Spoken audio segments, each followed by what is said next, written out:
Hello, devoted 1851ers. I'm Matt Diaz here, one of the writers on staff, and I'm joined with my colleague Troy Kehoe, another writer on staff. Troy, why don't you tell us about your story from this week? Well, happy to be here, first of all. I grew a beard just for this occasion so I could match you. Appreciate it. So I got the opportunity this week to talk with Josh Wall, who is the Vice President of Strategic and Franchise Development for Christian Brothers Automotive.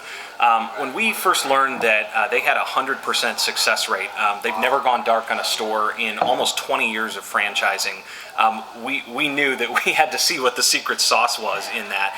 It's a pretty rare thing in the industry, and so I was able to speak with Josh and learn about what's really driven them as a brand.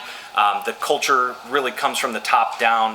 The leadership really sets the tone for what they're doing as a franchise organization, and their franchisees carry that torch. And so it's a really interesting article, a glimpse into the mind of sort of a franchise genius and how all of this has been put together. Yeah, I mean, it was a great piece, and it really shows one of the best at doing what they do, so it's great. Yep. So we're wrapping up our development issue here this week.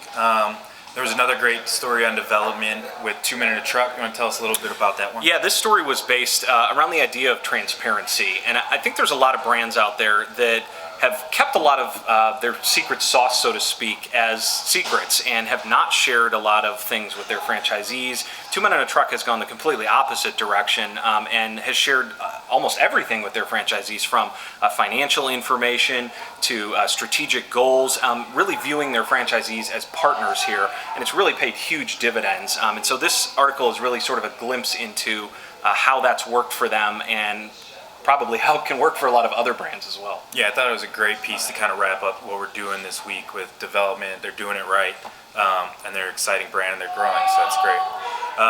Obviously, tomorrow's Halloween.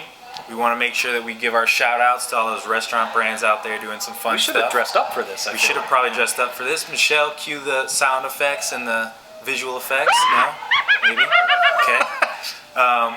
But yeah, tell us about, there are a bunch of LTOs coming out around this time of year. Yeah, anytime there's a great excuse to have fun, I think we see a lot of brands really take advantage of this. It could be anything from sort of spooktacular burgers. Muya Burgers, Fries, and Shakes, I know, has a really great LTO out there with some spooky sauce on it. They've done some Franken fries and things on that genre as well.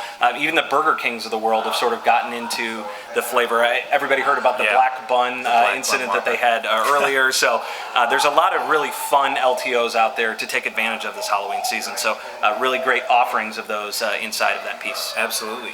So that's pretty much the Sizzle this week. I just want to give a little plug to our next issue, which is the restaurant finance issue. So look out for those stories coming up, but I think that's it for us. Have a good one. Thanks for having me.